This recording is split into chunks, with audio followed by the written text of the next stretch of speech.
السلام علیکم دوستای گل، امید مونم که جور و صحتمند باشین که در هر جای هستین. هر کس که در چنل ما نو است پلیز لایک و سابسکرایب کنین چنل ما را. امروز میخوایم که شما یک رسیپی کپکیک را شیر کنم که کیک ایرانی است، کیک یزدی.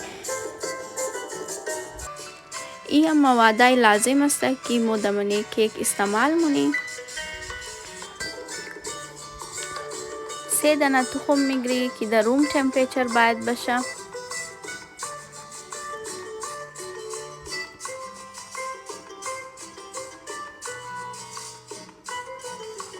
یک 5 منट वाली बीट होने की ताकि कलर को चेंज करना।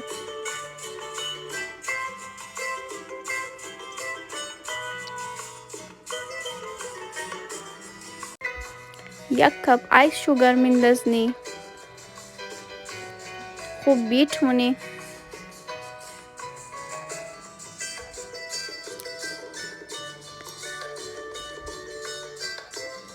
این کیک रेसिपीशी खूब आसान است और خوشمزه است.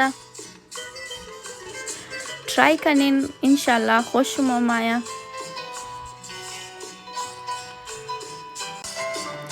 نیم کپ ماست میندازنی.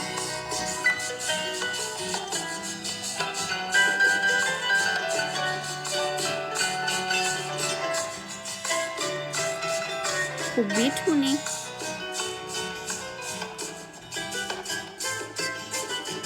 یک کپ ऑयल،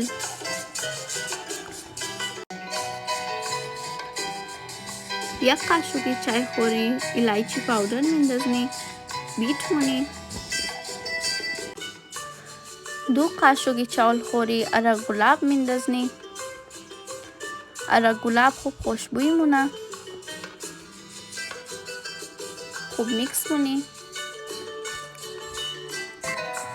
2 کپ آرد، یک قاشق چای خوری بیکینگ پاودر او را میگیری چند مونی.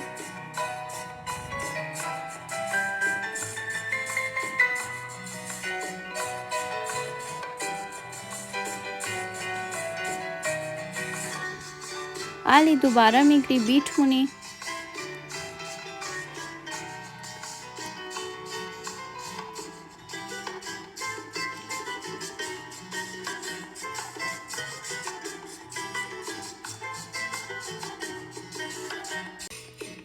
بیتر مو تیار شد، نه زیاد سخت باشه نه زیاد آوگی باشه.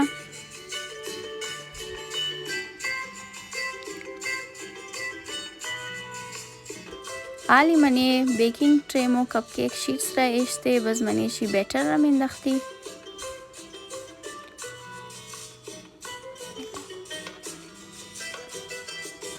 आली कदमده دی चाकू یا قاشق مو منی ऑयल میزنی انت کراس میزنی که خوب پفی اور خوشنمای باید.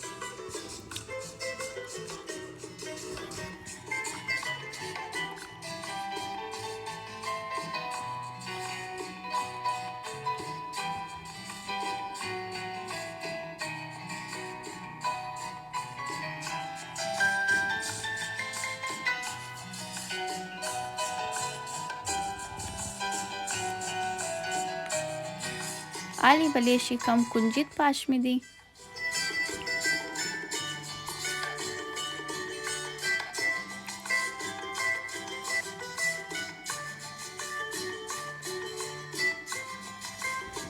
आली दवले 15 मिनट या 20 मिनट वाली मोदमनी प्री हीटेड ओवन बेक मुनी. केक हम रेडी शुदा सेल में तनिन किच खूब सॉफ्ट आमादा.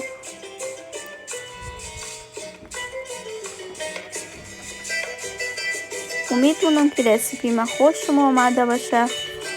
تا नेक्स्ट वीडियो रा ख्याल खूब बेरिन. खुदा हाफिज.